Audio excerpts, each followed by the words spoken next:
ಇದುವರೆಗೂ ನಿಮ್ಮ ಸಹಾಯವಾಣಿಯಲ್ಲಿ ನೀವು ಎಷ್ಟು ಜನಕ್ಕೆ ಹೆಲ್ಪ್ ಮಾಡಿದ್ದೀರಾ ಸರ್? ನಾವು ಈಗ ಸಹಾಯವಾಣಿ ಓಪನ್ ಮಾಡಿ 1.5 ತಿಂಗಳಾಯಿತು.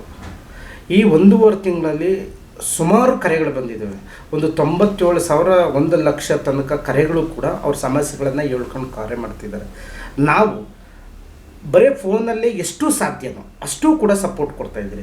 ಪಂಚಾಯಿತಿಗಳದ್ದಾಗಿರಲಿ, ಪಿ ಡಿ ಒಗಳ ವಿಚಾರ ಆಗಿರಲಿ, ಆರ್ ಐದಾಗಿರಲಿ, ತಹಸೀಲ್ದಾರ್ ಆಗಿರಲಿ, ಪೊಲೀಸ್ ಸ್ಟೇಷನ್ ಆಗಲಿ, ಮತ್ತು ಹಾಸ್ಪಿಟಲ್ದಾಗಿರಲಿ.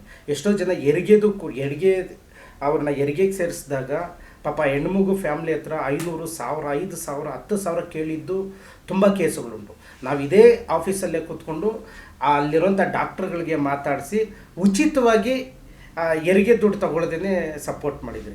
ಪೊಲೀಸ್ ಸ್ಟೇಷನಲ್ಲೂ ಅಷ್ಟೇ, ಪೊಲೀಸ್ ಸ್ಟೇಷನಲ್ಲಿ ಕಂಪ್ಲೇಂಟ್ ತೊಗೊಳ್ತಾ ಇಲ್ಲ ಅಂತಂದಾಗ ಇಲ್ಲಿಂದನೇ ನಾವು ಕರೆ ಮಾಡಿ ಅಲ್ಲಿ ಅವ್ರಿಗೆ ಸಪೋರ್ಟನ್ನು ಮಾಡಿ ಪೊಲೀಸ್ ಸ್ಟೇಷನಲ್ಲಿ FIRಗಳನ್ನು ಮಾಡಿಸಿದ್ದೀರಿ. ಅದ್ರ ಜೊತೆಗೆ ಪಂಚಾಯಿತಿಯಲ್ಲಿ ಯಾರಿಗೆ ರೋಡ್ಗಳಿಲ್ಲ, ರಸ್ತೆಗಳಿಲ್ಲ, ಚರಂಡಿ ಕಿತ್ತೋಗಿತ್ತು ಅಂತಿತ್ತಲ್ಲ, ಅವ್ರಿಗೂ ಕೂಡ ತುಂಬ ಕಾಲ್ಸ್ ಬಂದಾಗಲೂ ನಾವು ಬರೀ ಫೋನಲ್ಲೇ ಕೆಲಸ ಮಾಡಿಕೊಟ್ಟಿದ್ದಾರೆ. ಅದ್ರ ಜೊತೆಗೆ ಅತಿ ಹೆಚ್ಚು ನಮ್ಮ ಆಫೀಸ್ಗೂ ಕೂಡ ಬರ್ತಾ ಇದ್ದಾರೆ. ಈಗ ನಮಗೇನು ಅಂತಂದರೆ ಒಂದು 2,000, 3,000 ಜನಕ್ಕೆ ನಾವು ಬರೀ ಫೋನಲ್ಲೇ ಸಪೋರ್ಟ್ ಮಾಡಿದ್ದೀರಿ. ಆದರೆ ಈಗ ನಾವು ಹೇಳ್ತಾ ಇರೋದು ಏನು ಅಂತಂದರೆ, ಪ್ರತಿಯೊಬ್ಬರು ತಕ್ಷಣ ಈಗ ಎಮರ್ಜೆನ್ಸಿ ಇದ್ದರೆ ಬೇಗ ಆಫೀಸಿಗೆ ಬಂದುಬಿಡಿ. ನಮ್ಮ ಆಫೀಸ್ ಲೊಕೇಶನ್ ಗೊತ್ತಿದೆ, ಆಫೀಸಿಗೆ ಬನ್ನಿ. ನಿಮ್ಮ ಸಮಸ್ಯೆಗಳನ್ನು ತಕ್ಷಣ ನೀವು ನಮ್ಮ ಆಫೀಸಲ್ಲಿ ಬಂದು ಹೇಳ್ಕೊಬೋದು.